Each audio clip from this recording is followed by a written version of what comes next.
ವಾಕ್ಯಕ್ಕೋಸ್ಕರ ಪ್ರಾರ್ಥನೆ ಮಾಡ್ಕೊಳ್ಳೋಣ.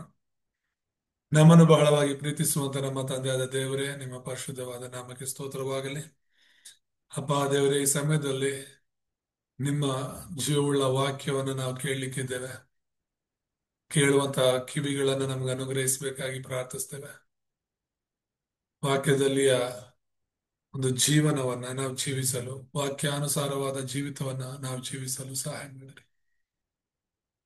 ಇವತ್ತು ಕೇಳುವಂತ ಒಂದೊಂದು ವಾಕ್ಯವು ಕೂಡ ಅರ್ಥಗರ್ಭಿತವಾಗಿ ನಮ್ಮ ಹೃದಯಗಳಲ್ಲಿ, ನಮ್ಮ ಮನಸ್ಸಲ್ಲಿ ಮುದ್ರೆಯಾಗಲು ಸಹಾಯ ಮಾಡಿ.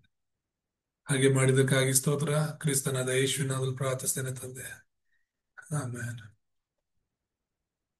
ದೇವರ ಪರಿಶುದ್ಧ ನಾಮಕ್ಕೆ ಸ್ತೋತ್ರವಾಗಲಿ. ಜ್ಞಾನ ಇರುವಂತ ಎಲ್ಲ ದೇವರ ಮಕ್ಕಳಿಗೆ ಕ್ರಿಸ್ತನಾದ ಯೇಸುವಿನ ನಾಮದಲ್ಲಿ ವಂದಿಸ್ತೇನೆ. ಕಳೆದ ವಾರ ನಾವು ನೋಡ್ತಾ ಇದ್ದಂತ ಅಂಶ ಬಂದು ವಾಕ್ಯದಲ್ಲಿ ಉಳಿಯುವ ಜೀವನ ಅಂತ ಹೇಳ್ಬಿಟ್ಟು. ಕಳೆದ ವಾರ 1 ಪೇತ್ರ 2:2 ನಾವು ನೋಡಿದ್ವಿ. ಅಂದ್ರೆ ನಾವು ಹಸುಗೂಸುಗಳಂತೆ ಏನ್ ಮಾಡ್ಬೇಕಂತೆ, ಶುದ್ಧವಾದ ಹಾಲನ್ನ ಸೇವಿಸಬೇಕು ಅಂತ ಹೇಳಿ. ಶುದ್ಧವಾದ ಹಾಲು ಅಂದ್ರೆ ಅದು ಸುವಾರ್ತೆ ಮಾತ್ರನೇ, ಕ್ರಿಸ್ತನ ಕುರಿತಾದಂತಹ ಶುಭ ಸಂದೇಶ ಮಾತ್ರನೇ. ಅದೇ ಜನರನ್ನ ರಕ್ಷಿಸುತ್ತೆ. ಸುವಾರ್ತೆಯೇ ಜನರನ್ನ ರಕ್ಷಿಸುತ್ತೆ. ಅದು ನನ್ನನ್ನ ರಕ್ಷಿಸುತ್ತೆ, ನಿನ್ನನ್ನ ರಕ್ಷಿಸುತ್ತೆ. ನಾವು ಯಾರಿಗೆ ಈ ಸುವಾರ್ತೆನ ಹೇಳ್ತೀವೋ ಅವರನ್ನ ರಕ್ಷಿಸುವಂತದ್ದು ಕೇವಲ ಸುವಾರ್ತೆ. ಸೊ ಹಾಗಾಗಿ ಕಲ್ಮಶವಿಲ್ಲದಿರುವಂತಹ, ಕಲಬೆರಿಕೆ ಇಲ್ಲದೆ ಇರುವಂತಹ ಆ ಶುದ್ಧವಾದ ಹಾಲನ್ನ ಕುಡೀರಿ ಅಂತ ಇಲ್ಲಿ ಪೌಲನು ಹೇಳ್ತಾ ಇರುವಂತದ್ದು, ಆ ಪೇತ್ರನು ಹೇಳ್ತಾ ಇರುವಂತದ್ದು. ಸೊ ಇದ್ರಲ್ಲಿ ನಾವು ನೋಡಿದಂತ ಕೆಲವು ವಿಷಯಗಳಂದ್ರೆ, ದೇವರ ಕೃಪೆಯ ವ್ಯಕ್ತಿ ಯಾರು ಅಂದ್ರೆ ನೀನು ನಾನು. ಕಾರಣ, ಆ ಒಂದು ದೇವರ ವಾಕ್ಯವನ್ನ ನಮ್ಮ ಹೃದಯದಲ್ಲಿ ಇಟ್ಕೊಂಡಿದ್ದೇವೆ. ಲೂಕನು ಬರೆದ ಸುವಾರ್ತೆಯಲ್ಲಿ ಅನೇಕ ವಚನಗಳನ್ನು ನಾವು ಓದಿದ್ವಿ ಕಳೆದ ವಾರ. ಅದರಲ್ಲಿ ಹೇಗೆ ಮರಿಯಳಾಗ್ಲಿ, ಯೋಸೆಫನಾಗ್ಲಿ, ದೇವದೂತನು ಅಥವಾ ಗಾಬ್ರಿಯಲನು ಹೇಳಿದಂತ ಆ ಸುವಾರ್ತೆಯನ್ನ, ಆ ವಾಕ್ಯಗಳನ್ನ ಅವರ ಹೃದಯದಲ್ಲಿ ಇಟ್ಕೊಂಡ್ರು ಎಂಬುದಾಗಿ. ದೇವರ ವಾಕ್ಯವನ್ನ ನಾವು ಜ್ಞಾನವಾಗಿ ಇಟ್ಕೊಳ್ಬಾರದು, ಅದು ನಮ್ಮ ಜೀವನವಾಗಬೇಕು ಅನ್ನೋದು ಈ ಒಂದು ಪಾಠ 12 ನಮಗೆ ತಿಳಿಸುವಂಥದ್ದು. ಮತ್ತೆ ಎರಡನೇದಾಗಿ ನಾವು ನೋಡಿದ್ದು ಪರಿಚಯದಲ್ಲಿ, ತಮ್ಮ ಪೂರ್ಣ ಹೃದಯದಿಂದ ಕರ್ತನನ್ನು ನೋಡುವವರು ಎಂಬುದಾಗಿ. ಕೀರ್ತನೆ 114, 4-5 ನಾವು ನೋಡಿದ್ವಿ. ಅದರಲ್ಲೂ ಕೂಡ 2ನೇ ವಚನದಲ್ಲಿ ನಾವು ನೋಡಿದ್ವಿ. ಸೊ ಇದೆಲ್ಲ ಏನ್ ಹೇಳುತ್ತೆ ಅಂದ್ರೆ, ನಾನು ವಾಕ್ಯದಲ್ಲಿ ಜೀವಿಸಬೇಕು ಅಂತ. ಯಾರ ವಾಕ್ಯದಲ್ಲಿ? ಯಾರ ಮಾತಲ್ಲಿ? ದೇವರ ಮಾತಿನಲ್ಲಿ. ಸೊ ಆ ದೇವರ ಮಾತಿಗೋಸ್ಕರ ಅಥವಾ ದೇವರ ವಾಕ್ಯಕ್ಕೋಸ್ಕರ ನೀನು ನಾನು ಕೃತಜ್ಞತೆಯಿಂದ ಜೀವಿಸಬೇಕು. ನಮ್ಮ ಜೀವನ ಪೂರ್ತಿ, ಇಡೀ ಜೀವನ ಕೃತಜ್ಞತೆಯಲ್ಲಿ ಜೀವಿಸಬೇಕು ಅನ್ನೋದನ್ನ ನೋಡಿದ್ವಿ. ಕೃತಜ್ಞತಾ ಸ್ತುತಿ ಮೂಲಕ ನಿನಗೆ ನೀಡಲಾದಂತ ವಾಕ್ಯವನ್ನ ಕಂಡುಕೋಬೇಕು ಅಂತ. ಇವತ್ತು ಕೂಡ ನಾವೆಲ್ಲರೂ ಕೂಡಿ ಬಂದಿದ್ವಿ. ಕೂಡಿ ಬಂದಿರೋದಕ್ಕೆ ಕಾರಣ, ನೀವೆಲ್ಲರೂ ನನ್ನ ಮಾತನ್ನ ಕೇಳೋದಕ್ಕಲ್ಲ, ನನ್ನನ್ನ ಸೃಷ್ಟಿ ಮಾಡಿರುವಂತ ಸೃಷ್ಟಿಕರ್ತನಾದ ದೇವರ ಮಾತನ್ನ ಕೇಳೋದಕ್ಕೆ ಬಂದಿದೆ. ಸೊ ದೇವ್ರು ಇವತ್ತು ಏನ್ ಮಾತಾಡ್ತಾರೆ ಅನ್ನೋದು, ಯಾಕಂದ್ರೆ ನಾವು ಬದುಕ್ತಿರೋದೇ ದೇವರ ವಾಕ್ಯದಿಂದ. ರೊಟ್ಟಿ ತಿಂದ ಮಾತ್ರಕ್ಕೆ ಮನುಷ್ಯ ಬದುಕಲ್ಲ, ಆದ್ರೆ ದೇವ್ರ ಬಾಯಿಂದ ಬರುವಂತ ಪ್ರತಿಯೊಂದು ಮಾತಿನಿಂದಲೂ ಬದುಕ್ತಾನಂತ ವಾಕ್ಯದಲ್ಲಿ ಬರೆಯಲ್ಪಟ್ಟಿದೆ. ನಮ್ಮಲ್ಲಿ 2 ಜೀವಗಳಿದೆ. ಒಂದು ಶಾರೀರಿಕವಾದದ್ದು, ಎರಡನೇದು ಆತ್ಮಿಕವಾದದ್ದು. ಶಾರೀರಿಕವಾದ ಈ ಜೀವಕ್ಕೆ ಆಹಾರ ಮುಖ್ಯ. ಈ ಲೋಕದಲ್ಲಿ ಅನೇಕ ರೀತಿಯಾದಂತಹ ಆಹಾರಗಳಿವೆ. ಆದ್ರೆ ಆ ಆಹಾರನು ಕೂಡ ಶುದ್ಧವಾಗಿಲ್ಲ ಅಂದ್ರೆ, ನಾವು ಕುಡಿಯೋ ನೀರು ಶುದ್ಧವಾಗಿಲ್ಲ ಅಂದ್ರೆ, ಶಾರೀರಿಕವಾದ ದೇಹ ಹೇಗೆ ಅನಾರೋಗ್ಯಕ್ಕೆ ಈಡಾಗುತ್ತೋ ಹಾಗೆ ಆತ್ಮಿಕ ಜೀವನ ಇದೆ, ಆತ್ಮಿಕ ಜೀವ ಇದೆ, ನಮ್ಮ ಆತ್ಮ. ಅದು ದೇವರ ವಾಕ್ಯದಿಂದ ಬದುಕುವಂತದ್ದು. ಒಂದು ವೇಳೆ ಆ ವಾಕ್ಯ ಕಲಬೆರಿಕೆ ಆಗಿದ್ರೆ, ಆ ವಾಕ್ಯ ದೇವರ ವಾಕ್ಯ ಅಲ್ಲದೆ ಇದ್ರೆ, ಆ ಆತ್ಮ ಕೂಡ ಅನಾರೋಗ್ಯಕ್ಕೆ ಈಡಾಗುತ್ತೆ, ಬಲಹೀನವಾಗುತ್ತೆ. ಸೊ ಹಾಗಾಗಿನೇ ಪೇತ್ರನ ಹೇಳೋದು ಶುದ್ಧ ಹಾಲನ್ನ ಬಯಸಿ ಅಂತ ಹೇಳಿ.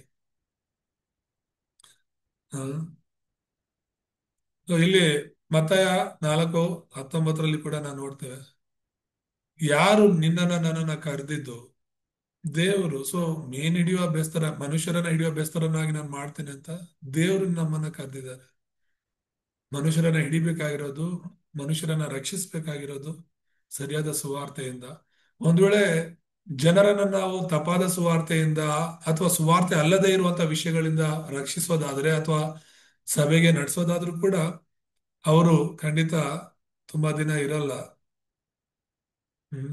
ಸೊ ಮತ್ತೆ 6:33 ಹೇಳುವ ಹಾಗೆ ನಾವೆಲ್ಲರೂ ಕೂಡ ದೇವರ ರಾಜ್ಯಕ್ಕಾಗಿ ನೀತಿಗಾಗಿ ತವಕ ಪಡುವವರಾಗಿರಬೇಕು. ದೇವರ ನಾಮಕ್ಕೆ ಸ್ತೋತ್ರ. ಸೊ ಇವತ್ತು ಆಮೋಸ 8:11 ನೋಡೋಣ. ಕಳೆದ ವಾರ ಇದನ್ನ ಹೇಳಿ ನಿಲ್ಸಿದ್ವಿ, ಕಾರಣ ಏನಂದ್ರೆ ಸಮಯ ಆಗೋಗಿತ್ತು. ಆಮೋಸ 8:11 ಮಾತ್ರ ಓದ್ಕೊಂಡಿದ್ವಿ. ನಮ್ಮ ಮಧ್ಯದಲ್ಲಿರುವ ಸೃಷ್ಟಿ ಇವತ್ತಿನ ವಚನಗಳನ್ನ ಓದಿ ಸಹಾಯ ಮಾಡುತ್ತೆ.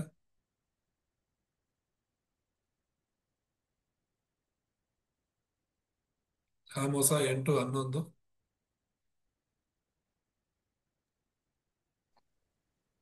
ಕರ್ತನಾದ ಯೆಹೋವನು ಇಂತೆನ್ನುತ್ತಾನೆ, ಆಹಾ, ನಾನು ದೇಶಕ್ಕೆ ಕ್ಷಾಮವನ್ನು ಉಂಟುಮಾಡುವ ದಿನಗಳು ಬರುತ್ತಿವೆ.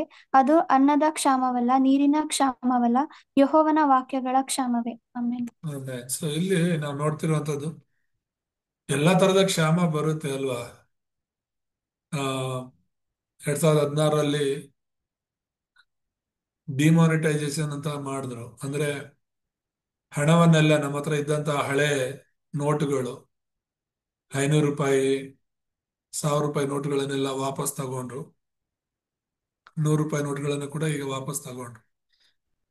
ಸೊ ಅವೆಲ್ಲ ವಾಪಸ್ ಕಟ್ಟಬೇಕು, ಅವೆಲ್ಲ ಈಗ ಚಲನೆ ಆಗಲ್ಲ ಅಂತ ಹೇಳಿದಾಗ ಎಲ್ಲೆಲ್ಲಿ ಇಟ್ಟಿದಂತಹ ಹಣವನ್ನೆಲ್ಲ ತಗೊಂಡೋಗಿ ಬ್ಯಾಂಕ್ ಕಟ್ಟಿದ್ವಿ.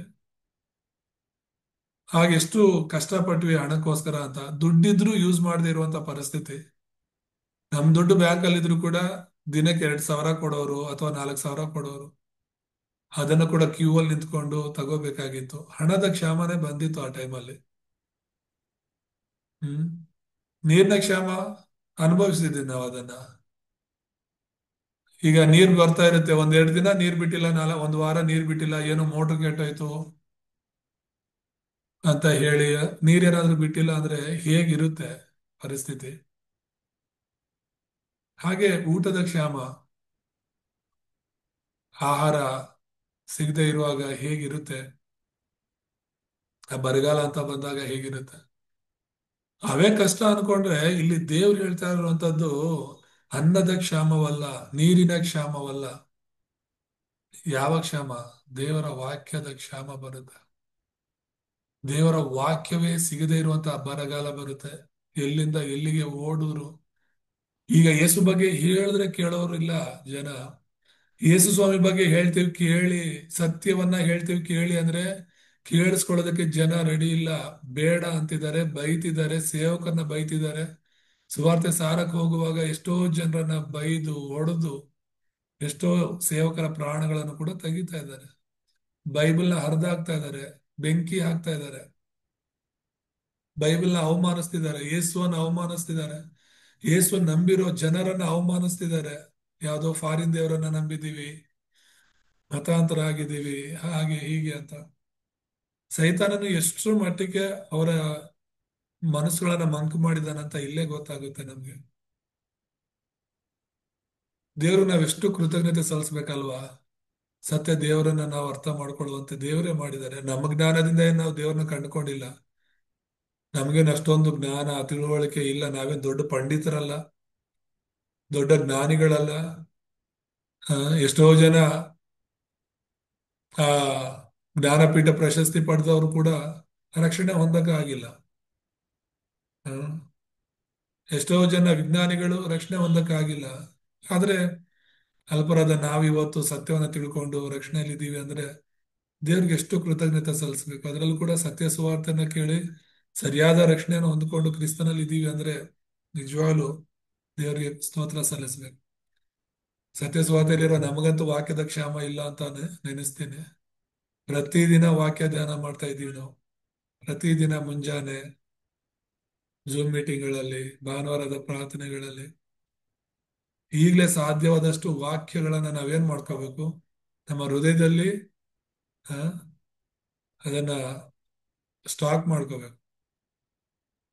ಬರಗಾಲ ಬರುತ್ತೆ ಅಂದ್ರೆ ಹೇಗೆ, ಈಗ ಐಗುಪ್ತ ದೇಶದಲ್ಲಿ ಬರಗಾಲ ಬರುತ್ತೆ ಅಂತ ಹೇಳ್ಬಿಟ್ಟು ಫಾರೋಹನಿಗೆ ದೇವರು ತಿಳಿಯಪಡಿಸಿದ್ರು. ಏನ್ ಮಾಡೋದು ಅಂತ ಆ ಕನಸಿನ ಅರ್ಥನೂ ಗೊತ್ತಿರ್ಲಿಲ್ಲ. ಯೋಸೆಫನು ಬಂದು ಅದರ ಅರ್ಥ ಹೇಳುವಾಗ, ಸರಿ, ದೇವರ ಆತ್ಮನು ನಿಮ್ಮಲ್ಲಿ ಇದ್ದಾನೆ, ನಿಮಗಿಂತ ಇನ್ನ ಬೇರೆ ದೇವರ ಆತ್ಮನಿಂದ ತುಂಬಿರುವಂತ ವ್ಯಕ್ತಿನ ನಾವ್ ಎಲ್ಲಿ ಹುಡುಕಕ್ಕಾಗುತ್ತೆ, ಎಲ್ಲಿ ಸಿಗ್ತಾನೆ? ನೀವೇ ಸರ್ವಾಧಿಕಾರಿಯಾಗಿದ್ದು ನಮ್ಮ ದೇಶವನ್ನ, ಪ್ರಪಂಚವನ್ನ ನಡೆಸಿರಿ. ಈ 7 ವರ್ಷಗಳ ಭಯಂಕರವಾದ ಬರಗಾಲವನ್ನ ಹೇಗೆ ಎದುರಿಸಬೇಕೋ ದೇವ್ರು ನಿಮಗೆ ನಿಮಗೆ ಜ್ಞಾನವನ್ನ ಕೊಟ್ಟಿದ್ದಾರೆ, ನೀವು ನಡೆಸಿ ಅಂತ ಹೇಳ್ಬಿಟ್ಟು ಅವನಿಗೆ ಸರ್ವಾಧಿಕಾರ ಸ್ಥಾನ ಕೊಡೋದನ್ನ ನೋಡಿ. ಆಗ ಯೋಸೆಫನ್ ಏನ್ ಮಾಡ್ತಾನೆ, ಐಗುಪ್ತ ದೇಶದಲ್ಲಿ ದೊಡ್ಡ ದೊಡ್ಡ ಗೋಡನ್ಗಳನ್ನ ಕಟ್ಟಿಸ್ತಾನೆ. ದೊಡ್ಡ ದೊಡ್ಡ ಗೋಡನ್ ಇಡೀ ದೇಶದಲ್ಲಿ ಆ, ದೊಡ್ಡ ದೊಡ್ಡ ಗೋಡನ್ಗಳನ್ನ ಕಟ್ಟಿಸಿ, ಯಾರ ತುಂಬಾ 7 ವರ್ಷ ಮೊದಲು ಚೆನ್ನಾಗಿ ಬೆಳೆ ಬಂತು ಎಲ್ಲರಿಗೂ ಕೂಡ. ಅವ್ರಿಗೆ ಎಷ್ಟು ಬೇಕೋ ಅಷ್ಟು ಇಟ್ಕೊಂಡು ಮಿಕ್ಕಿದೆಲ್ಲ ಮಾರ್ತಾ ಇದ್ರು. ಎಲ್ಲರ ಹತ್ರ ಕೊಂಡ್ಕೊಂಡು ಆ ಗೋಡನ್ಗಳಲ್ಲಿ ಆ, ಎಲ್ಲವನ್ನು ಕೂಡ ಸ್ಟಾಕ್ ಮಾಡ್ಕೊಂಡು 7 ವರ್ಷಗಳು ಕೊಂಡ್ಕೊಂತಾ ಇದ್ದ. ಯಾಕಂದ್ರೆ ಯೋಸೆಫ್ನು ಮಾತ್ರ ಗೊತ್ತಿತ್ತು 7 ವರ್ಷ ಭಯಂಕರವಾದ ಬರಗಾಲ ಬರುತ್ತೆ ಅಂತ. ಬೇರೆ ಜನರಿಗೆ ಯಾರಿಗೂ ಗೊತ್ತಿರ್ಲಿಲ್ಲ, ಅದಕ್ಕೆ ಅವ್ರ ಹತ್ರ ಇರೋದನ್ನ ಮಾರ್ಕೊಳ್ತಿದ್ರು. ಅದೇ ಬರಗಾಲ ಬಂದಾಗ 1 ವರ್ಷ 2 ವರ್ಷ ಸುಸ್ತಾಯ್ತು, ಅವ್ರ ಹತ್ರ ಇರೋದೆಲ್ಲ ಖಾಲಿ ಆಯ್ತು. ಆಮೇಲೆ ಎಲ್ಲಾದ್ರೂ ಆಹಾರ ಸಿಗುತ್ತಾ ಅಂತ ನೋಡಿದಾಗ ಐಗುಪ್ತದಲ್ಲಿ ಸಿಗುತ್ತೆ ಅಂತ.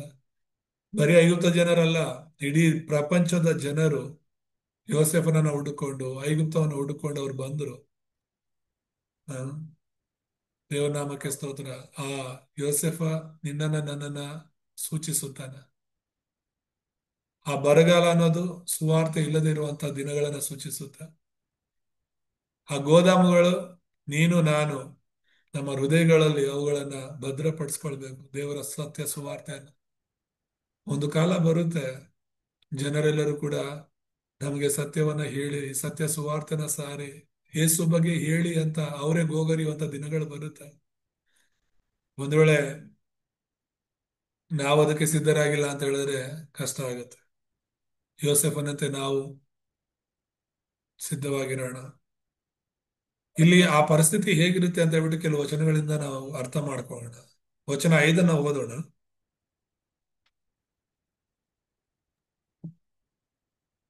ಬಡ ಬಡವನನ್ನು ಬೆಳ್ಳಿಗೆ, ದಿಕ್ಕಿಲ್ಲದವನನ್ನು ಜೊತೆಕೆರಕ್ಕೆ ಕೊಂಡುಕೊಳ್ಳೋಣ. ಗೋಧಿಯ ನುಚ್ಚುನುಸಿಯನ್ನು ಮಾರೋಣ ಎಂದುಕೊಂಡು.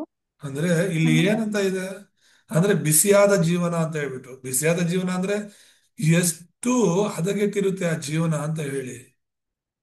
ಮನುಷ್ಯರ ಜೀವಿತಗಳಿಗೆ ಬೆಲೆನೇ ಇಲ್ಲ. ಏನಂತ ಅಲ್ಲಿ ಹೇಳ್ತಿರೋದು, ಬಡವನನ್ನ ಬೆಳ್ಳಿಗೆ ಕೊಂಡ್ಕೊಳ್ಳೋದಂತೆ. ಒಬ್ಬ ಮನುಷ್ಯ ಬಡವನೋ ಶ್ರೀಮಂತನೋ ಮನುಷ್ಯ ತಾನೆ. ಮನುಷ್ಯನನ್ನ ಬೆಳ್ಳಿಗೆ ಕೊಂಡ್ಕೊಳ್ಳುವಂತ ದಿನ ಬರುತ್ತೆ. ಅಂದ್ರೆ ಆ ಬರಗಾಲ, ಆ ಪರಿಸ್ಥಿತಿ ಆಗಿರುತ್ತೆ. ಮತ್ತೆ ದಿಕ್ಕಿಲ್ಲದವರನ್ನ ಜೊತೆ ಕೆರಕಂತೆ, ಒಂದು ಜೊತೆ ಚಪ್ಪಲಿಗೆ ಕೊಂಡ್ಕೊಳ್ಳುವಂತಹ ಪರಿಸ್ಥಿತಿ ಬರುತ್ತೆ ಅಂತ ಹೇಳ್ಬಿಟ್ಟು. ಅಂದ್ರೆ ಎಷ್ಟು ಭಯಂಕರವಾಗಿರುತ್ತೆ ಅದು, ಆ ಒಂದು ಬರಗಾಲ ಅನ್ನೋದನ್ನ ಸೂಚಿಸ್ತಾ ಇರೋದು. ವಚನ 6 ಓದೋಣ. ಆ ನಿಷ್ಪ್ರಯೋಜಕ ಜೀವನ ಹೇಗಿರುತ್ತೆ ಅನ್ನೋದನ್ನ ಅಲ್ಲಿ ನೋಡ್ಬೋದು. ದಿಕ್ಕಿಲ್ಲದವರನ್ನು ತುಳಿದು ಬಿಡುವವರೇ, ದೇಶದ ದರಿದ್ರರನ್ನು ನಿರ್ಮೂಲ ಮಾಡುವವರೇ ಕೇಳಿರಿ. ಅಂದ್ರೆ ಇಲ್ಲಿ ಏನಂತ ಇದೆ, ಅಲ್ಲಿ ದಿಕ್ಕಿಲ್ದಿರೋರು ಇರ್ತಾರೆ ಅಂತ, ಆ ದೇಶದಲ್ಲಿ ಆ ಸಮಯದಲ್ಲಿ ದರಿದ್ರರು ಇರ್ತಾರೆ ಅಂತ ಹೇಳ್ಬಿಟ್ಟು. ಇಲ್ಲಿ ತುಳಿಯುವವರೋ ಅಥವಾ ನಿರ್ಮೂಲ ಮಾಡೋರ ಬಗ್ಗೆ ಅಲ್ಲ. ನಾವು ಯೋಚನೆ ಮಾಡ್ತಾ ಇರೋದು ದಿಕ್ಕಿಲ್ಲದವರು ಇರ್ತಾರೆ, ಆ ಜನ ದರಿದ್ರರು ಇರ್ತಾರೆ ಆ ಒಂದು ಕ್ಷಾಮದ ದಿನಗಳಲ್ಲಿ. ಅಂತ ಒಂದು ಪರಿಸ್ಥಿತಿ ಬರುತ್ತೆ. ಅದಕ್ಕೆ ಅದು ನಿಷ್ಪ್ರಯೋಜಕ ಜೀವನ.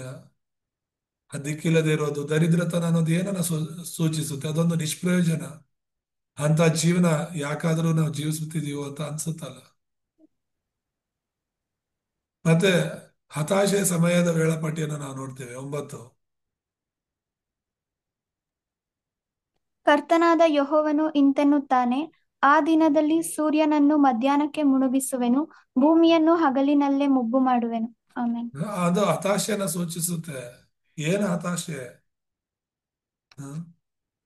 ಸಮಯ ಇದ್ರೂ ಕೂಡ ನಾವು ಹತಾಶರಾಗಿರ್ಬೇಕಾದ್ರೆ ತುಂಬಾ ಒಂಥರ ಬೋರ್ ಹೊಡೆದಂಗೆ ಆಗುತ್ತೆ ನಮಗೆ. ಹ? ಇರೋದಕ್ಕೆ ಹ್ಮ್ ಖುಷಿಯಾಗಿದ್ದಾಗಲೇ ಸಮಯ ಇನ್ನೂ ಇರಬೇಕು, ಇನ್ನೂ ಸಮಯ ಸ್ವಲ್ಪ ಜಾಸ್ತಿ ಇದ್ರೆ ಚೆನ್ನಾಗಿರೋದು ಅನ್ಸುತ್ತೆ. ನಾವು ಖುಷಿಯಾಗಿರುವಾಗ ಸಮಯ ಬೇಗ ಕಳೆದು ಹೋಗೋ ತರ ಅನ್ಸುತ್ತೆ. ಆದ್ರೆ ದುಃಖದ ಸಮಯ ಅಂತ ಇದ್ದಾಗ ಟೈಮೇ ಪಾಸ್ ಆಗಲ್ಲ. ಸೇಮ್ ಆದ್ರೆ ಫೀಲಿಂಗ್ ಮೇಲೆ ಅದು ಡಿಪೆಂಡ್ ಆಗಿರುತ್ತೆ ಅಷ್ಟೇನೆ. ಸಮಯ ಅನ್ನೋದು ಒಂದೇ ತರ ಇರುತ್ತೆ, ದುಃಖದ ಟೈಮಲ್ಲಾಗಲಿ ಅಥವಾ ಸಂತೋಷದ ಸಮಯದಲ್ಲಾಗಲಿ. ಆದ್ರೆ ನಮ್ಗೆ ಅನ್ಸೋದು ಸಂತೋಷ ಸಂತೋಷವಾಗಿದ್ದಾಗ ಯಾಕೆ ಸಮಯ ಹೋಗ್ಬಿಡುತ್ತಂದ್ರೆ ನಾವು ಸಮಯವನ್ನೇ ನೋಡಲ್ಲ. ಟೈಮ್ ಎಷ್ಟಾಗಿದೆ ಅಂತಾನೆ ನೋಡಲ್ಲ ನಾವು ಖುಷಿಯಾಗಿದ್ದಾಗ. ಆದ್ರೆ ದುಃಖದಲ್ಲಿದ್ದಾಗ ಎರಡೆರಡು ನಿಮಿಷಕ್ಕೆ ಒಂದೊಂದ್ಸಲಿ ನೋಡ್ತಾ ಇರ್ತೀವಿ, ಅದಕ್ಕೆ ಸಮಯ ಹೋಗ್ತಾ ಇಲ್ಲ ಅಂತ ಅನ್ಸುತ್ತೆ. ಯಾಕೆ ಇದನ್ನ ಹೇಳ್ತಾ ಇದೀನಿ ಅಂದ್ರೆ ಆ ದಿನಗಳು ಹಾಗಿರುತ್ತೆ ಅಂತ. ಹತಾಶರಾಗಿ ಬಿಟ್ಟಿರ್ತಾರೆ ಜನ ಎಲ್ಲ. 10ನೇ ವಚನ ನೋಡೋಣ. ನಿಮ್ಮ ಉತ್ಸವಗಳನ್ನು ದುಃಖಕ್ಕೆ ಮಾರ್ಪಡಿಸುವೆನು, ನಿಮ್ಮ ಗಾಯಗಳನ್ನೆಲ್ಲ ಶೋಕ ಗೀತಕ್ಕೆ ತಿರುಗಿಸುವೆನು. ಹ್ಮ್. ಎಲ್ಲರೂ ಸೊಂಟಕ್ಕೆ ಗೋಣಿತಟ್ಟನ್ನು ಸುತ್ತಿಕೊಂಡು ತಲೆಬೋಳಿಸಿಕೊಳ್ಳುವಂತೆ ಮಾಡುವೆನು. ನಿಮ್ಮ ಪ್ರಲಾಪವು ಏಕಪುತ್ರ ಶೋಕಕ್ಕೆ ಸಮಾನವಾಗುವುದು. ಅದು ಆದ ಮೇಲೂ ಯಾಕೆ ವ್ಯಾಕುಲವು ವ್ಯಾಕುಲವು ಇದ್ದೇ ಇರುವುದು. ಆಮೇನ್. ಸೊ ಇಲ್ಲಿ ನಾವು ನೋಡ್ತಿರೋದು ನಿಮ್ಮ ಉತ್ಸವಗಳನ್ನ ದುಃಖವನ್ನಾಗಿ ಮಾರ್ಪಡಿಸೋದಾಗ್ಲಿ, ಗಾಯನಗಳನ್ನ ಶೋಕ ಗೀತೆಗಳನ್ನಾಗಿ ಮಾರ್ಪಡಿಸ್ತಾನೆ ಅಂತ ಹೇಳಿ. ಇವತ್ತು ಜನರ ಪರಿಸ್ಥಿತಿ ಹಾಗೆ ಇದೆ ತಾನೆ. ಎಲ್ಲಿ ನೋಡಿದ್ರು ಕೂಡ ಜನರು ಅವ್ರದೇ ಆದಂತ ಹಾಡುಗಳು, ದೇವರ ಹಾಡುಗಳಿಗಿಂತ ಲೋಕದ ಹಾಡುಗಳು, ಪ್ರಾಪಂಚಿಕವಾದ ಹಾಡುಗಳು, ರಾತ್ರೋರಾತ್ರಿ ಹೀರೋಗಳಾಗ್ಬಿಡ್ತಾ ಇದ್ದಾರೆ. ಒಂದು ಹಾಡು ಹಾಡ್ಬಿಟ್ಟು ಅದು ಹಿಟ್ ಆಗೋಯ್ತು ಅಂದ್ರೆ ಅವನು ರಾಜ್ಯ ದೇಶವೆಲ್ಲ ಫೇಮಸ್ ಆಗ್ಬಿಡ್ತಾನೆ ಒಂದೇ ರಾತ್ರಿಯಲ್ಲಿ. ಹ್ಮ್ ಹಾಡೋದು ಕುಣಿಯೋದು, ಅದು ಸಿಟಿ ಲೈಫ್ ಗೊತ್ತಲ್ಲ. ಪಬ್ಗಳು ಬಾರ್ಗಳು ಅಂತ 24 ಗಂಟೆ ಓಪನ್ ಇರುತ್ತೆ. ಯವನಸ್ಥರೆಲ್ಲರೂ ಈಗ ಅದಕ್ಕೆ ಗುಲಾಮರಾಗಿ ತಿಂತ ಕುಡಿತಾ ಅವರ ಜೀವಿತಗಳನ್ನ ಕಳೀತಾ ಇದ್ದಾರೆ. ಆ ಡಿಜೆ ಮ್ಯೂಸಿಕ್ಗಳು ಹಾಕೊಂಡು ಕುಣಿಯೋದೇನು, ಹಾಡೋದೇನು, ಎಲ್ಲ ಉತ್ಸವ ದಿನಗಳೆಲ್ಲ ಅದೇ ನಡೀತೆ ತಾನೆ. ಹ್ಮ್ ಅವ್ರದೇ ಆದಂತಹ ಹಾಡುಗಳು, ಅವ್ರದೇ ಆದಂತಹ ಜೀವಿತ. ಆದ್ರೆ ದೇವ್ರು ಹೇಳ್ತಾ ಇದಾರೆ ಅವೆಲ್ಲವೂ ಕೂಡ ಕಹಿ ದಿನಗಳಾಗಿ ಮಾರ್ಪಡುತ್ತೆ. ಅವೆಲ್ಲ ದುಃಖದ ದಿನಗಳಾಗಿ ಮಾರ್ಪಡುವಂತ ದಿನ ದೂರ ಇಲ್ಲ ಅಂತ ಹೇಳಿ ಆಗ್ಲೇ ತತ್ತರಿಸುವ ಒಂದು ಜೀವನ ಪ್ರಾರಂಭವಾಗುತ್ತೆ ಅಂತ 11ನೇ ವಚನದಲ್ಲಿ ಈಗಾಗಲೇ ನಾವು ಓದ್ಕೊಂಡ್ವಿ. ಯಾಕೆ ತತ್ತರಿಸುವ ದಿನ ಅಂತ ಹೇಳಿದ್ರೆ ನಾನ್ ದೇಶಕ್ಕೆ ಕ್ಷಾಮವನ್ನು ಉಂಟು ಮಾಡುವ ದಿನಗಳು ಬರುತ್ತಿವೆ ಅಂತ ಹೇಳಿ. ಆ ದೇಶಕ್ಕೆ ಕ್ಷಾಮ ಬರುವಂತ ದಿನ ಅದು ಅನ್ನದ್ದೋ ನೀರಿಂದೋ ಅಲ್ಲ, ದೇವರ ವಾಕ್ಯದ ಕ್ಷಾಮ ಬರುವಂತ ದಿನ ಅದು. ಹಾಗಾಗಿ ಆ, ಇಲ್ಲಿ ಸತ್ಯದಲ್ಲಿರುವ ಸುವಾರ್ತೆಯಲ್ಲಿರುವ ನಾವೆಲ್ಲರೂ ಕೂಡ ದೇವರ ವಾಕ್ಯಗಳನ್ನ ಸರಿಯಾಗಿ ಕೇಳಿ ಅರ್ಥ ಮಾಡ್ಕೊಳ್ಳೋಣ. ಆ, ಜನರೆಲ್ಲ ಪ್ರಶ್ನೆ ಮಾಡ್ತಾರೆ, ನಿಮಗಿನ್ನೂ ಒಂದ್ ವೇಳೆ ಅನುಭವ ಇಲ್ಲದೆ ಇರ್ಬೋದು ಅನೇಕರಿಗೆ. ಹೊರಗಡೆ ಹೋದಾಗ ಇನ್ನು ಬರುವಂತ ದಿನಗಳಲ್ಲಿ ನೀನ್ ನಂಬಿರುವ ನಂಬಿಕೆಗೆ ಪ್ರಶ್ನೆ ಮಾಡುವಂತವ್ರು ತುಂಬಾ ಜನ ಇದ್ದಾರೆ. ನಿನ್ನನ್ನು ಯಾರು ಬ್ರೈನ್ ವಾಶ್ ಮಾಡಿದ್ರು, ನಿನ್ನನ್ನು ಯಾರು ಮತಾಂತರ ಆಗಕ್ಕೆ ಹೇಳಿದ್ರು, ನಿನ್ನನ್ನು ಯಾರು ಚರ್ಚಿಗೆ ಬರಕ್ಕೆ ಹೇಳಿದ್ರು, ನಮ್ಮ ದೇವ್ರ ಇಲ್ವಾ, ನಮ್ ಜಾತಿ ಇಲ್ವಾ, ನಮ್ ಧರ್ಮ ಇಲ್ವಾ, ಇದನ್ನೆಲ್ಲ ಬಿಟ್ಟು ನೀನ್ ಯಾಕೆ ಅಲ್ಲೋಗಿದ್ಯಾ ಅಂತ ಹೇಳ್ಬಿಟ್ಟು ಅದನ್ನ ನೋಡ್ತಾ ಇದ್ದೀನಿ ಯೂಟ್ಯೂಬ್ ಅಲ್ಲಿ ಎಲ್ಲ ಕೆಲವು ನೋಡಿದಾಗ ತುಂಬಾ ಬೇಸರ ಆಗುತ್ತೆ. ಸುವಾರ್ತೆ ಗೊತ್ತಿಲ್ದಿರೋರು, ಸತ್ಯ ಸರಿಯಾಗಿ ತಿಳ್ಕೊಳ್ದೇ ಇರೋರ ಹತ್ರ ಹೋಗಿ ಆ ಕೆಲವು ಬೇರೆ ಧರ್ಮದವರು ಅವರಿಗೆ ಬೈಯುವಾಗ, ಬುದ್ಧಿ ಹೇಳುವಾಗ, ಆ, ನೀವು ಈ ತರ ಹೋಗ್ಬಾರ್ದು, ನಮ್ದೇ ಆದಂತ ಪದ್ಧತಿ ಇದೆ, ನಮ್ದೇ ಆದಂತ ಆಚಾರ ಇದೆ, ನಮ್ದೇ ಆದಂತ ಧರ್ಮ, ನಮ್ದೇ ಆದಂತ ಆ, ಸಂಸ್ಕೃತಿ ಪದ್ಧತಿಗಳಿವೆ, ಇದನ್ನೆಲ್ಲ ಬಿಟ್ಟು ನೀವ್ ಯಾಕೆ ಈ ತರ ಮತಾಂತರ ಆಗಿದ್ದೀರಾ ಅಂತ ಹೇಳಿ ಅದನ್ನೇ ಗರ್ವಾಪಸಿ ಅಂತ ಮರಳಿ ಮನೆಗೆ ಅಂತ ಹೇಳ್ಬಿಟ್ಟು ಅವರು ಮತ್ತೆ ಅವರವರ ಜಾತಿ ಅವರವರ ಧರ್ಮಕ್ಕೆ ಅನೇಕರನ್ನ ವಾಪಸ್ ಕರ್ಕೊಳ್ತಾ ಇದ್ದಾರೆ. ಕರ್ಕೊಳ್ಳೋದ್ರಿಂದ ಸಮಸ್ಯೆ ನನಗೇನಿಲ್ಲ. ಆದ್ರೆ ಇಷ್ಟು ದಿನ ಇದ್ದುಕೊಂಡು ಕೂಡ ಅವರು ಸತ್ಯನ ಸರಿಯಾಗಿ ಗ್ರಹಿಸ್ಲಿಲ್ವಲ್ಲ ಅಂತ ಹೇಳ್ಬಿಟ್ಟು. ಇವತ್ತು ಅಷ್ಟೇ ಎಷ್ಟೋ ಸಭೆಗಳಲ್ಲಿ ಸರಿಯಾದ ಸುವಾರ್ತೆನ ಸಾರದೇ ಇರೋ ಕಾರಣ ಅವರು ಕ್ರಿಸ್ತನಿಗಾಗಿ ಬಲವಾಗಿ ನಿಲ್ಲಕ್ ಆಗ್ತಾ ಇಲ್ಲ. ಮತ್ತು ಅನೇಕರು ಕೇಳಿಸ್ಕೊಂತಿದ್ದಾರೆ ಸುವಾರ್ತೆನ, ಅವರು ಬಲವಾಗಿ ದೇವ್ರಿಗೋಸ್ಕರ ಇರಕ್ ಆಗ್ತಾ ಇಲ್ಲ. ಅವ್ರು ಬಲವಾಗಿ ಕ್ರಿಸ್ತನಿಗೋಸ್ಕರ ನಿಲ್ಲೋದಕ್ಕೆ ಆಗ್ತಾ ಇಲ್ಲ. ಇವೇ ಸಮಸ್ಯೆಗಳು. ಹ್ಮ್ ಇದಕ್ಕೆಲ್ಲ ಕಾರಣ ಏನು? ವಿಗ್ರಹಾರಾಧನೆ. ವಿಗ್ರಹಾರಾಧನೆ ದೇವರಿಗೆ ಆಗದೆ ಇರುವಂತ ಕಾರ್ಯ. ಹ್ಮ್ ವಚನ 14 ಏನ್ ಹೇಳುತ್ತೆ? ನಿನ್ನ ದೇವರ ಜೀವದಾಣೆ ಎಂತಲೂ ಬೇರ್ಷೆಬ ಮಾರ್ಗದ ಜೀವದಾಣೆ ಎಂತಲೂ ಸಮರ್ಯದ ಪಾಪಮೂರ್ತಿಯ ಮೇಲೆ ಪ್ರಮಾಣ ಮಾಡುವವರು ಬಿದ್ದು ಹೋಗುವರು ಮತ್ತೆ ಏಳರು. ಆಮೆನ್. ಸೊ ಇಲ್ಲಿ ಪಾಪ ಮೂರ್ತಿಯ ಮೇಲೆ ಪ್ರಮಾಣ ಮಾಡೋರು. ಮೂರ್ತಿಗಳೆಲ್ಲ ಯಾವುವು ಅಂದ್ರೆ ಪಾಪ. ಕೆಲವರೆಲ್ಲ ಓ ನಮ್ಮ ವಿಗ್ರಹಾರಾಧನೆ ತಪ್ಪು ಅಂತ ವಿಗ್ರಹಗಳ ವಿರುದ್ಧವಾಗಿ ಮಾತಾಡ್ತಿದ್ದಾರೆ ಕ್ರೈಸ್ತರು ಅಂತ ಹೇಳ್ಬಿಟ್ಟು ಮಾತಾಡ್ತಿದ್ದಾರೆ. ನಾವು ಜೀವ ಇರೋ ದೇವರುಗಳ ಬಗ್ಗೆ ದೇವ್ರ ಬಗ್ಗೆ ಮಾತಾಡ್ತಾ ಇದ್ರೆ ಜೀವ ಇಲ್ದಿರುವಂತಹ ವಿಗ್ರಹಗಳು ಮುಖ್ಯ ಅಂತ ಹೇಳ್ಬಿಟ್ಟು ಜನ ಹೇಳ್ತಾ ಇದ್ದಾರೆ. ಎಷ್ಟು ಸೈತಾನನು ಅವರನ್ನ ಅಂಧಕಾರದಲ್ಲಿ ನಡೆಸ್ತಾ ಇದ್ದಾನೆ ಯೋಚನೆ ಮಾಡಿ. ಎಷ್ಟು ಅವರ ಹೃದಯಗಳನ್ನ ಸೈತಾನ ಅವನು ಮಂಕು ಮಾಡಿದ್ದಾನೆ. ಎಷ್ಟು ಆ ವಾಕ್ಯದ ಕ್ಷಾಮ ಅನ್ನೋದು ಅವರಲ್ಲಿದೆ. ಸುವಾರ್ತೆಯ ಕ್ಷಾಮ ಇದೆ ಅವರಲ್ಲಿ, ಸತ್ಯದ ಕ್ಷಾಮ ಇದೆ. ಅಸತ್ಯದಲ್ಲೇ ಮುಳುಗೋಗಿದ್ದಾರೆ. ಅವರ ಹೃದಯಗಳು ಸರಿಯಾದ ಸುವಾರ್ತೆ, ಸರಿಯಾದ ವಾಕ್ಯ, ಸರಿಯಾದ ದೇವರ ಜ್ಞಾನ ಇಲ್ಲದೆ ಬರಡಾಗ್ಬಿಟ್ಟಿದೆ. ಬರಗಾಲದಲ್ಲಿ ಜೀವನ ಮಾಡ್ತಿರೋ ತರ ಜೀವಿಸ್ತಾ ಇದ್ದಾರೆ. ದೇವ್ರಿಗೆ ಆಗದೆ ಇರೋದು ವಿಗ್ರಹಾರಾಧನೆ. ಯಾಕಂದ್ರೆ ಅದು ದೇವ್ರಿಗೆ ಸರಿಸಮಾನವಾಗಿ ನಾವು ನೋಡ್ತೀವಿ. ಆ ವಿಗ್ರಹವನ್ನ ದೇವರಂತ ಮಾಡುವಾಗ ದೇವ್ರು ಹೇಗೆ ಸಹಿಸ್ಕೊಂತಾರೆ? ಗಂಡ ಸ್ಥಾನದಲ್ಲಿ ಇನ್ನೊಬ್ಬನ ಕರ್ಕೊಂಡ್ಬಂದು ಇವನು ಗಂಡ ಅಂದ್ರೆ ಹೇಗೆ ಆ ಗಂಡ ಒಪ್ಕೊಳ್ತಾನೆ? ಹೆಂಡತಿ ಸ್ಥಾನದಲ್ಲಿ ಅದೇ ತರ ಮಾಡಿದ್ರೆ, ಮಕ್ಕಳ ಸ್ಥಾನದಲ್ಲಿ ಆ ತರ ಮಾಡಿದ್ರೆ, ಆ ತಂದೆ ತಾಯಿ ಸ್ಥಾನದಲ್ಲಿ ಆ ತರ ಮಾಡಿದ್ರೆ ಹೇಗಿರುತ್ತೆ? ಮನುಷ್ಯರೇ ನಾವು ಒಪ್ಕೊಳಕ್ ಇಷ್ಟ ಆಗಲ್ಲ ಅಂತ ಹೇಳಿದ್ರೆ ಇನ್ನ ದೇವ್ರು ಹೇಗ್ ಒಪ್ಕೊಳ್ತಾರೆ? ಅದು ಆ ದೇವ್ರನ್ನೇ ಬದಲಾವಣೆ ಮಾಡಿದಾಗ ಯಾವ ದೇವ್ರ ತಾನೇ ಅದನ್ನ ಸಹಿಸ್ಕೊಳ್ತಾರೆ? ಹ್ಮ್. ಅದಕ್ಕೆ ದೇವರ ಮಕ್ಕಳು ವಿಗ್ರಹಾರಾಧನೆನ ಪೂರ್ತಿ ನಾವು ನಮ್ಮ ಹೃದಯದಿಂದ ತೆಗೆದು ಬಿಡ್ಬೇಕು, ನಮ್ಮ ಮನಸ್ಸುಗಳಿಂದ ತೆಗೆದು ಬಿಡ್ಬೇಕು. ನಮ್ಮ ದೇವರು ಒಬ್ಬನೇ, ಆತನು ಯೇಸು ಕ್ರಿಸ್ತನು. ಸೊ ಆತನನ್ನ ನಂಬಿ ಆತನಿಗೋಸ್ಕರ ನಾವು ಜೀವಿಸ್ಬೇಕು. ಸೊ ಸುವಾರ್ತೆ ನಿನ್ನ ನನ್ನ ಆದ್ಯತೆ ಆಗಿರ್ಬೇಕು. ಆದ್ಯತೆ ಅಂದ್ರೆ ಏನು? ಪ್ರಾಮುಖ್ಯವಾಗಿರ್ಬೇಕು. ನಮಗೆ ವಿಗ್ರಹಗಳಲ್ಲ, ಸುವಾರ್ತೆ ಮುಖ್ಯ ಆಗ್ಬೇಕು. ದೇವರ ನಾಮಕ್ಕೆ ಸ್ತೋತ್ರವಾಗಲಿ. ಸೊ ಇಲ್ಲಿ ಮುಖ್ಯ ಪ್ರವಚನ ಅಥವಾ ಮುಖ್ಯ ಸಂದೇಶದಲ್ಲಿ ನಾವು ನೋಡುವಾಗ ಸತ್ಯವೇದವು ಅಂತ ಏನಿದೆ ಬೈಬಲ್, ಅದು ದೇವರ ವಾಕ್ಯವಾಗಿದೆ. ಬೈಬಲ್ ಮಾತ್ರನೇ ದೇವರ ವಾಕ್ಯವಾಗಿದೆ.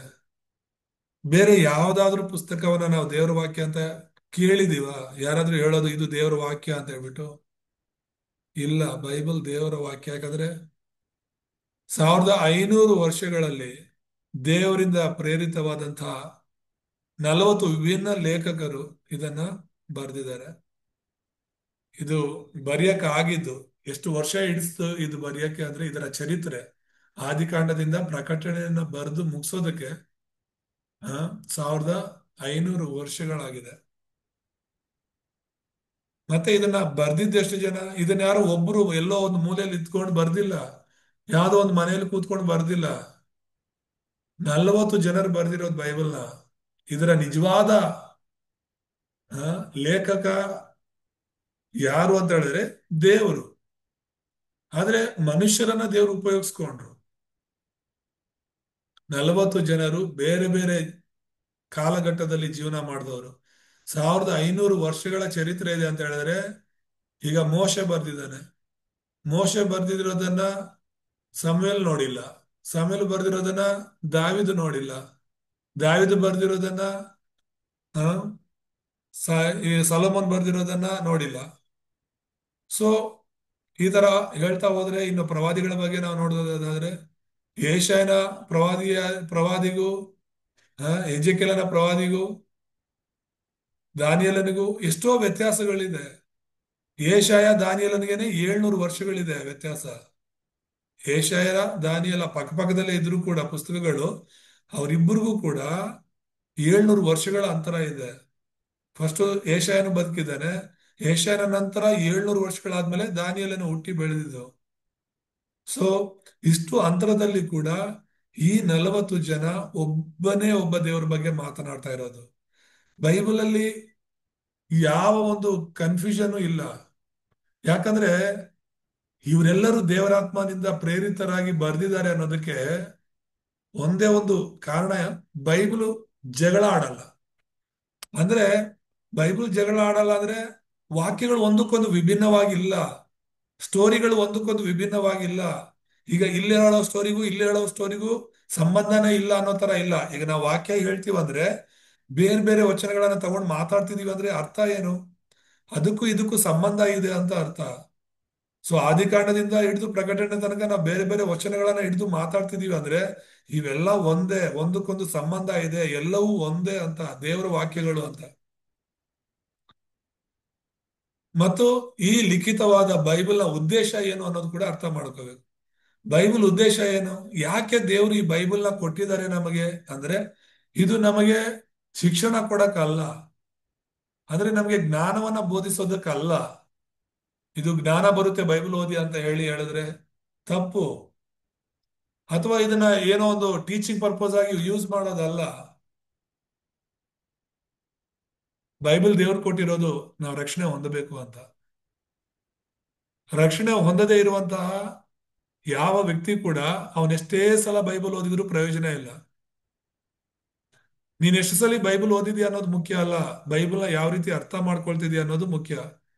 ನಾನು 10 ಸಲ ಓದಿದ್ದೀನಿ, ನಾನು 20 ಸಲ ಓದಿದ್ದೀನಿ. ಆ ಕೊರಿಯಾದವರಂತೂ 100 ಸಲ, 200 ಸಲ, 300 ಸಲ ಓದಿದ್ದೀನಿ ಬೈಬಲ್ ಅಂತಾರೆ. ನಮಗೆ ಒಂಥರ ನಾಚಿಕೆ ಆಗುತ್ತೆ.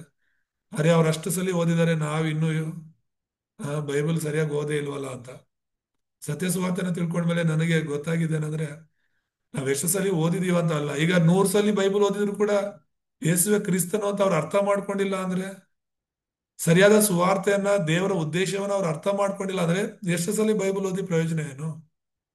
ಸೊ ನಾವು ನೋಡ್ತಿರುವಂತದ್ದು, ಬೈಬಲ್ ದೇವರು ಬರ್ಸ್ಕೊಟ್ಟಿರೋದು ಏನಕ್ಕಂದ್ರೆ ನೀನು ನಾನು ರಕ್ಷಣೆ ಹೊಂದಬೇಕು. ಆ ರಕ್ಷಣೆಗೆ ಮುಖ್ಯ ವ್ಯಕ್ತಿಯಾಗಿರುವಂತಹ ಯೇಸುವನ್ನ ನಾವು ಸರಿಯಾಗಿ ಅರ್ಥ ಮಾಡ್ಕೊಳ್ಬೇಕು, ಮತ್ತೆ ದೇವರ ಜೊತೆಗಿನ ಜೀವಿತವನ್ನ ನಾವು ಜೀವಿಸ್ಬೇಕು ಅಂತ ಬೈಬಲೇ ನಮಗೆ ಮಾರ್ಗದರ್ಶಿ. ಅದಕ್ಕೇನೆ ದೇವರೊಂದಿಗಿನ ಜೀವಿತ ಅಂತ ಹೇಳಿ ಇವತ್ತು ನಾವು ನೋಡ್ತಿರೋದು. ದೇವರ ವಾಕ್ಯದೊಂದಿಗೆ ನಾವು ಜೀವಿಸೋದು ಅಂದ್ರೆ ಏನು? ದೇವರ ಜೊತೆಗೆ ಜೀವಿಸೋದು. ಯಾಕಂದ್ರೆ ದೇವರೇ ವಾಕ್ಯವಾಗಿದ್ದಾನೆ, ವಾಕ್ಯವೇ ದೇವರಾಗಿದ್ದಾನೆ. ದೇವರು ನಮಗೆ ಯಾವ ರೂಪದಲ್ಲೂ ಇಲ್ಲ, ವಾಕ್ಯದ ರೂಪದಲ್ಲಿ ಇದ್ದಾನೆ. ದೇವರು ನಮಗೆ ವಿಗ್ರಹಗಳ ರೂಪದಲ್ಲಿ ಇಲ್ಲ. ದೇವರು ನಮಗೆ ಯಾವುದೇ ಒಂದು ಪ್ರಕೃತಿನೋ, ಗಾಳಿನೋ, ಬೆಳಕೋ, ನೀರೋ, ಬೆಂಕಿನೋ ಆ ರೂಪಗಳಲ್ಲಿ ಇಲ್ಲ. ದೇವರು ವಾಕ್ಯದ ರೂಪದಲ್ಲಿ ಇರೋದು. ಸೊ ವಾಕ್ಯವನ್ನ ನಾವು ಓದಬೇಕು, ವಾಕ್ಯವನ್ನ ನಾವು ಅರ್ಥ ಮಾಡ್ಕೋಬೇಕು. ನಿನ್ನ ನನ್ನ ಜೀವನ ನಡಿಬೇಕಾಗಿರೋದು ವಾಕ್ಯದ ಆಧಾರದಲ್ಲಿ. ಇವತ್ತು ಸಂವಿಧಾನ ನಮ್ಮ ದೇಶಕ್ಕೆ ಇದೆ ಅಂದ್ರೆ ನಮ್ಮ ದೇಶವೆಲ್ಲ ಸಂವಿಧಾನದ ಪ್ರಕಾರನೇ ನಡೀತಾ ಇರೋದು. ಎಲ್ಲ ಕಾನೂನು ವ್ಯವಸ್ಥೆಗಳೆಲ್ಲ ಸಂವಿಧಾನದ ಅಡಿಯಲ್ಲೇ ನಡೀತಾ ಇರೋದು. ಯಾರೇ ಆಗ್ಲಿ ಸಂವಿಧಾನವನ್ನ ಬಿಟ್ಟು ಕಾನೂನು ಬಹಿರವಾದ ಕಾರ್ಯವನ್ನ ಮಾಡಿದ್ರೆ ಅದಕ್ಕೆ ಶಿಕ್ಷೆ ಇದೆ. ಹ? ಆದ್ರೆ ಆ ಕಾನೂನಿನ ಅಡಿಯಲ್ಲಿ ಜೀವನ ಮಾಡಿದ್ರೆ, ಸಂವಿಧಾನದ ಅಡಿಯಲ್ಲಿ ಜೀವನ ಮಾಡಿದ್ರೆ ನಮ್ಮ ದೇಶದಲ್ಲಿ ಯಾವ ಸಮಸ್ಯೆ ಇಲ್ಲ. ದೇವರ ವಾಕ್ಯ ಅನ್ನೋದು ನಿನ್ನ ನನ್ನ ಒಂದು ಜೀವಿತಕ್ಕೆ, ಆತ್ಮಿಕ ಜೀವಿತಕ್ಕೆ ಕೊಟ್ಟಂತ ವಾಕ್ಯವಾಗಿದೆ. ಆ ದೇವರ ವಾಕ್ಯದ ಅಡಿಯಲ್ಲಿ ನಾವು ಬದುಕಬೇಕು ಅಂತ, ವಾಕ್ಯದಲ್ಲಿರುವಂತಹ ಸತ್ಯವನ್ನು ನಾವು ಗ್ರಹಿಸಬೇಕು ಅಂತ ಕೊಡಲ್ಪಟ್ಟಿರೋದು.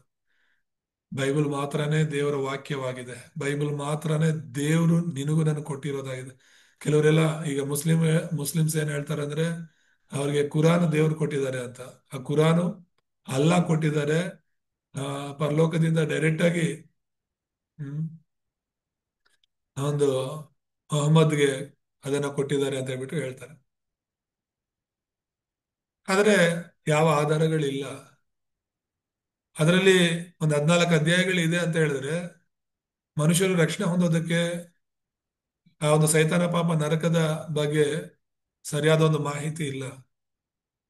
ಹ್ಮ್ ಚರಿತ್ರೆ ಅವ್ರವ್ರ ಇಷ್ಟಕ್ಕಂತ ಬರ್ಕೊಂಡಿರೋದು ಅದು.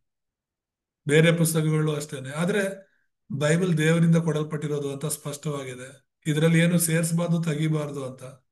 ಈಗ ಬೇರೆ ಪುಸ್ತಕಗಳಲ್ಲಿ ಅವ್ರು ಸೇರಿಸ್ತಿರ್ತಾರೆ, ತೆಗಿತಾ ಇರ್ತಾರೆ. ಬೈಬಲ್ ಇಂದ ಇದುವರೆಗೂ ಯಾರು ಏನು ಸೇರಿಸ್ತಿಲ್ಲ, ತೆಗಿತಿಲ್ಲ. ಯಾಕಂದ್ರೆ ಬೈಬಲ್ ಪರಿಪೂರ್ಣವಾಗಿದೆ. ಈ ವಾಕ್ಯದಿಂದ ದೇವರು ನಮ್ಮನ್ನ ಆಶೀರ್ವಾದ ಮಾಡಲಿ. ಮಿಕ್ಕಿದ್ದು ಮುಂದಿನ ವಾರ ನಾವು ನೋಡೋಣ. ಪ್ರಾರ್ಥನೆ ಮಾಡ್ಕೊಂಡು. ನಮ್ಮನ್ನು ಬಹಳವಾಗಿ ಪ್ರೀತಿಸುವ ನಮ್ಮ ತಂದೆಯ ದೇವರೇ, ನಿಮ್ಮ ನಾಮಕ್ಕೆ ಸ್ತೋತ್ರ. ಈ ವಾಕ್ಯದಿಂದ ನಮ್ಮನ್ನ ಬಲಪಡಿಸಿ ನಿಮಗೋಸ್ಕರ ಸಾಕ್ಷಿಯಾಗಿ ಜೀವಿಸಲು ಸಹಾಯ ಮಾಡಿ. ಹಾಗೆ ಮಾಡಿದ್ದಕ್ಕಾಗಿ ಸ್ತೋತ್ರ. ಮುಂದಿನ ವಾರ ಮತ್ತೆ ನಾವು ಕೂಡಿ ಬರೋ ತನಕ ನಿಮ್ಮ ಕೃಪೆ ನಮ್ಮ ಜೊತೆಗಿರ್ಲಿ. ಕ್ರಿಸ್ತನಾದ ಯೇಸುವಿನಾದರೂ ಪ್ರಾರ್ಥಿಸ್ತೇನೆ ತಂದೆ. ಆಮೇಲೆ